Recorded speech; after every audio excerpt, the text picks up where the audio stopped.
వరద బాధితులకు ఆహారం పేరుతో గుంటూరు నగరపాలక సంస్థ కమిషనర్ పులి శ్రీనివాసులు భారీ అవినీతికి పాల్పడ్డారని మేయర్ కావటి మనోహర్ నాయుడు ఆరోపించారు. ఇవాళ కౌన్సిల్ సమావేశం ఏర్పాటు చేయాలని కోరినా పట్టించుకోలేదన్నారు.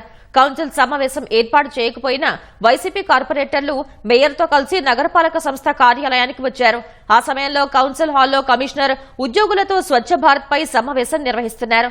కమిషనర్ తీరుపై ఆగ్రహం వ్యక్తం చేసిన మేయర్ అవినీతిపై ప్రశ్నిస్తామని తెలిసి కమిషనర్ కౌన్సిల్ సమావేశం నిర్వహించకుండా దాటవేస్తున్నారని ఆరోపించారు. కాగా మేయర్ ఆరోపణలపై తాను ఇదివరకే సమాధానం ఇచ్చారని పదే పదే స్పందించబోనని కమిషనర్ పులి శ్రీనివాసులు స్పష్టం చేశారు.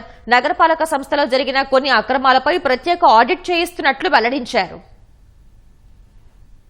ఒకటిగా అడుగుతా ఉన్నాం, పవన్ కళ్యాణ్ గారు అడుగుతా ఉన్నాం, చంద్రబాబు నాయుడు గారు అడుగుతా ఉన్నాం, సాక్షాత్తు ఎంఏయుడి మినిస్టర్ గారు అడుగుతా ఉన్నాం. అయ్యా, గుంటూరు నగరంలో 9,24,00,000 రూపాయల దోపిడీ జరిగింది కమిషనర్ గారి యొక్క ఆధ్వర్యంలో.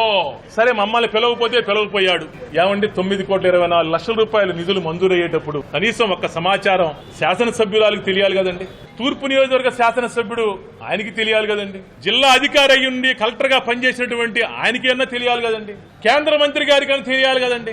ఇతని మీద ఒక నిందేసి తెలుగుదేశం వాళ్ళ దగ్గర పబ్బం గడుపుకోవాలి, కూటమి ప్రభుత్వం దగ్గర పబ్బం గడుపుకోవాలనుకుంటున్నావు. మేమెవరం పనికిరాము, మీ 33 మంది కార్పొరేటర్లు మేము పనికిరాము అని చెప్పి నువ్వు అనుకుంటే కనీసం వాళ్ళకన్నా పిలిచావా? నేను ఆల్రెడీ మేయర్ గారికి ఫైల్ సర్క్యులేట్ చేశాను. జీఎంసీ వర్షన్ ఏదైతే ఉందో సర్క్యులేట్ చేయడం.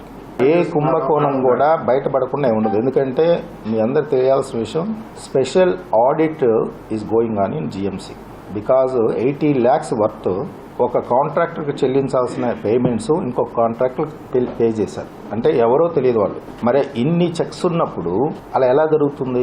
జరగడానికి అవకాశం. దీనిలో ఎవరెవరు ఇన్వాల్వ్ అయ్యారు? వాళ్ళ మీద ఆల్రెడీ క్రిమినల్ కేసులు పెట్టాము. 80 lakhs తో పోతుందంటే పోదు, ఇంకా దాని వెనక చాలా ఉంది. స్పెషల్ ఆడిట్ టీములు వచ్చారు, వాళ్ళు స్పెషల్ ఆడిట్ జరుగుతుంది. దీంట్లో కొంతమంది నాన్ కోఆపరేషన్ ఉన్నారు. ఇది ఎట్లా సెట్ చేయాలో చేస్తున్నాము. ఫైనాన్షియల్ ఇండిసిప్లిన్ అనేది ఈ జీఎంసీలో చాలా ఎక్కువ నడిచింది.